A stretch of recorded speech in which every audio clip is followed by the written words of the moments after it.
Regresamos con Esperanza Hermida, activista en la defensa de los derechos humanos. En Provea, una de las principales organizaciones no gubernamentales, de las más activas en Venezuela en los últimos años, en este renglón. Tiene mucho trabajo. Tiene mucho trabajo un área de particular interés para Provea, como es la defensa de los derechos económicos. Cuando uno pasa por la calle en Venezuela y ve estas largas colas en los abastos, supermercados, esto es preocupante para mucha gente, tener que pasar 4, 5, 6 horas invertidas en comprar una comida subsidiada. ¿Hay alguna violación allí? En esto forma parte ya del paisaje de Venezuela y todo el mundo lo ve como natural, como quien mira llover.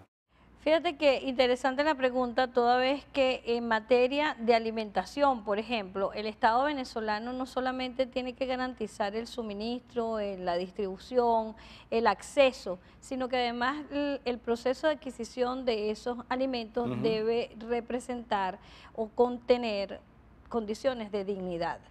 En materia de derechos humanos es fundamental hablar de dignidad, la dignidad de la persona humana, en materia de vivienda, en materia de salud, en materia de alimentación, en materia de trabajo, de estudio, en materia de acceso a todos y cada uno de aquellos bienes y servicios que están contemplados como garantías dentro de la Constitución. Cuando estas largas colas se producen en nuestro país, efectivamente tenemos una limitación en el acceso y eso de por sí ya genera una limitación y una violación a lo que es el derecho humano a la alimentación, pero si a eso le agregamos las condiciones en las cuales las personas tienen que permanecer para poder adquirir algunos de esos alimentos, entonces eso agrava un poco el contexto. Por otro lado, la cantidad a lo cual la persona es sometida a la restricción en el acceso. Un racionamiento. De alguna forma. Tiene que poner la huella, además, digital y comprar según el número de cédula. Eso es una demostración de una realidad que está detrás de todo esto, porque eso es, como decimos, la vitrina de lo que está pasando. La verdad verdadera es que no estamos produciendo absolutamente nada en el país. La verdad verdadera es que tenemos una economía de puerto y con una política económica desde el punto de vista cambiario que es nefasta, donde se desconoce realmente cuál es el tipo de cambio, la tasa de cambio hay 4 real. tipos de cambio oficiales y uno paralelo. Exactamente. Entonces, de haber tenido el salario mínimo más alto de Latinoamérica en este momento y dependiendo del tipo de cambio que podamos hacer la traducción, obviamente no será en 6.30 porque ese 6.30 está dirigido a unos productos, tenemos entonces el salario mínimo prácticamente más bajo del continente con $33.33 al día de hoy. Dependiendo ese es el caso de la tasa de mercado libre, ¿no? Mercado negro. No, estamos hablando de dólar CIMADI. CIMADI, que es 190 y poco por estos días. Si lo llevamos al denominado mercado negro, entonces la cantidad es menor. Es menor. Entonces, si le agrega a la limitación en el acceso a la alimentación, la escasez del producto, la imposibilidad de adquirir con el salario los que son necesarios para un grupo familiar, le hace 3, 4 personas, porque con un salario mínimo no se puede mantener una familia de 3 o 4 personas, que es más o menos el estándar de personas que integran un núcleo familiar. Entonces nos damos cuenta que el tema de las colas, repito, es la vitrina de un problema económico de mayor magnitud. Pero el gobierno también les podría decir que ellos están garantizando la alimentación de las personas poniendo a su disposición mercancías a un precio módico que alcanza, por ejemplo, en estas colas para utilizar 1/3 del salario mínimo y comprar una canasta básica. ¿Cómo enfrentan esa dicotomía en el discurso? Sí, bueno, lamentablemente el tema para el gobierno es que las personas no tienen la posibilidad todas al mismo tiempo de adquirir los productos de esa canasta. Las colas se realizan en el momento en el que la gente debe estar habitualmente trabajando, por lo menos aquellos que tienen un horario, o que están estudiando, en el caso de los estudiantes universitarios, digamos, que son también padres o madres de familia, que muchos de ellos los hay.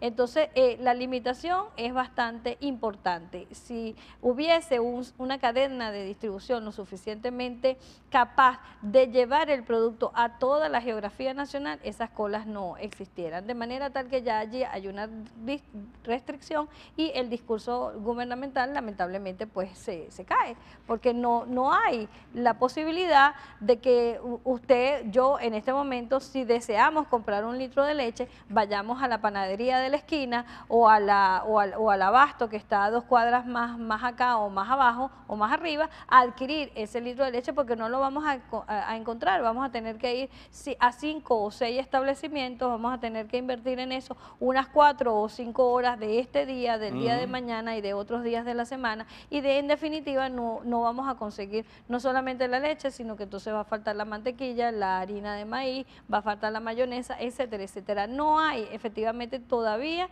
en el país una distribución alimentaria que garantice que las personas pueden acceder a la dieta, y eso ha venido agravando el tema de nutrición. Nosotros teníamos unos índices de nutrición, sobre todo en la población infantil y en la población adulta mayor, que dadas sus condiciones de salud son de mayor vulnerabilidad, y eso ha retrocedido. Tenemos personas adultas mayores que no solamente no pueden acceder a las medicinas, sino que no pueden acceder a una gran cantidad de alimentos que forman parte de su dieta básica, indispensable, dada su condición de salud. Igual pasa con los niños. En el caso de los bebés ni siquiera hay pañales.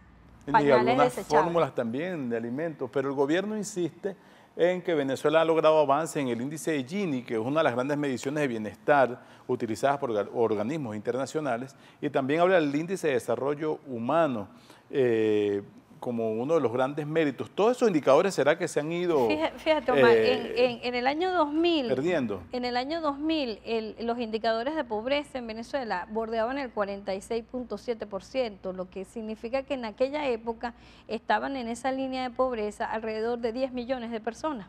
¿Pobreza según el nivel de ingreso? Según el nivel de ingreso. ¿O de ingreso. necesidades insatisfechas? No, según el nivel de ingreso. Ajá. Luego, en el año 2007, eso mejoró un poco y descendió el porcentaje de pobreza a 33.7%, a pesar de que la población había crecido un poco, porque entre 2000 y 2007, por efecto de los nacimientos, efectivamente la población aumenta. ¿Qué realidad tenemos hoy? Hoy tenemos una realidad extraordinaria, en el sentido de que hemos aumentado en el número de pobres, es decir, proporcionalmente a la población que teníamos en el año 2000, tenemos exactamente la misma cantidad de personas pobres, es decir, estamos por la misma proporción. La misma proporción de personas. Pero lo significa más cantidad de personas porque la población aumentó. Correcto.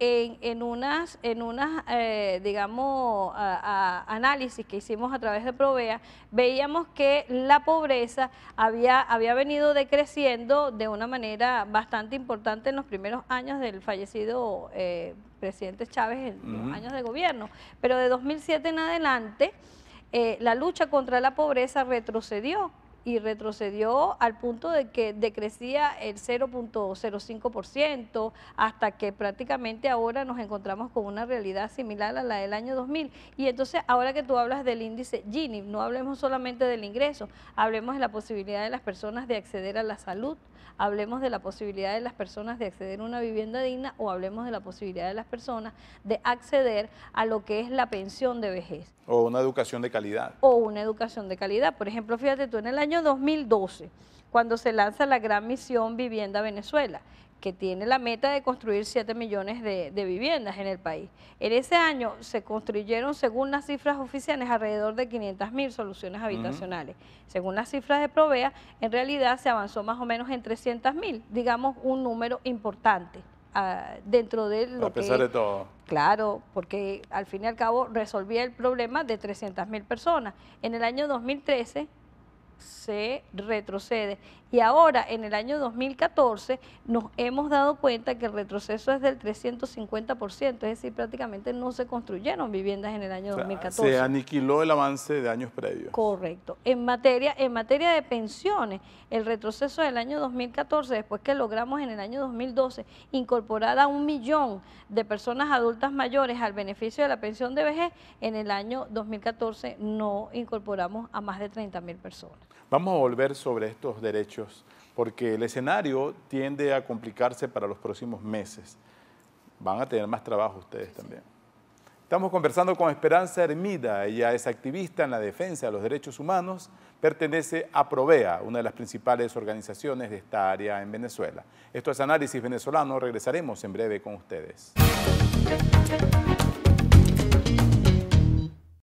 Quality Engines Auto Sale. Si no tienes Social Security ni crédito, nosotros lo resolvemos. Ven con la licencia americana o de tu país y de aquí te vas manejando. Te aprobamos el financiamiento del vehículo que tanto te hace falta. En Quality Engines tenemos muchos modelos para escoger. Nos adaptamos a tu estilo. Nuestra dirección 361 Northwest 36th Street, Miami. www.quality-engines.com. Quality Engines Auto Sales. Elestimulo.com. Noticias que te mueven.